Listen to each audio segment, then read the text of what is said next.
We want to match the series with a correct test. So let's start with the first one. We're given the fifth root of n over n squared.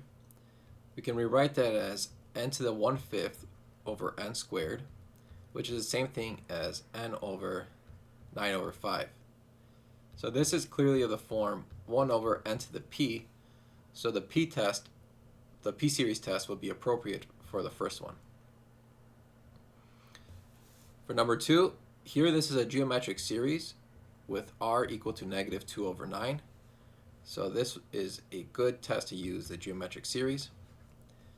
For 3, this looks like a geometric series, but we have a plus 3. So we can compare it to a geometric series, the ratio being 1/7. So you would want to find something bigger. So we can compare it to 1 over 7 to the n. And so this would have to be the direct comparison test, since you're comparing it to something bigger. If something bigger converges, then something smaller will converge. 4 looks very complicated, so I'm tempted just to use the limit comparison test, comparing it with 1 over n to the 7th. It's not very clear if we use any other test, although technically you could also use the direct comparison test. Although, actually that's a little too complicated because you have the minus here. So that's not a good idea. If you had plus 3n, then you could have definitely used the direct comparison test. Also the limit comparison test as well. Okay, for 5, here we look at the limit. If we look at the limit is 1/10, which is not 0. So this one is obviously the nth term test. Next one, this is a telescoping series, and the reason I know this is this term is lagging 1 behind this term. And this term is going to cancel out the rest. So this is a telescoping series.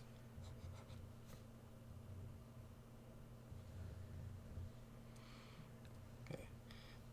Let's see, number 7, this looks very complicated, and it's not very clear which one to use. It would be kind of good to look through the different choices.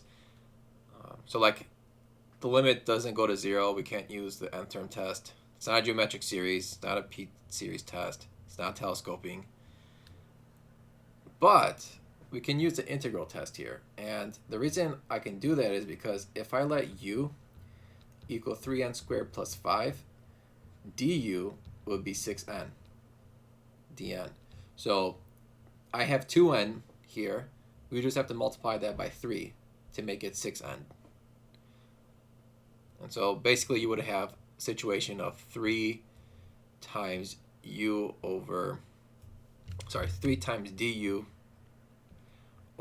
u squared, and this will be very easy to integrate.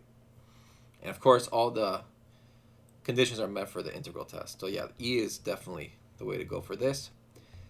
And then lastly, this is the same thing as 5 over n squared plus 5n.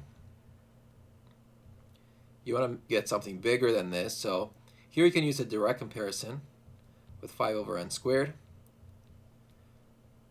This converges, so something smaller will also converge. Therefore, the correct answer is F. Here you could also use a limit comparison test with 1 over n squared, but I think that's too much work. This is a lot easier.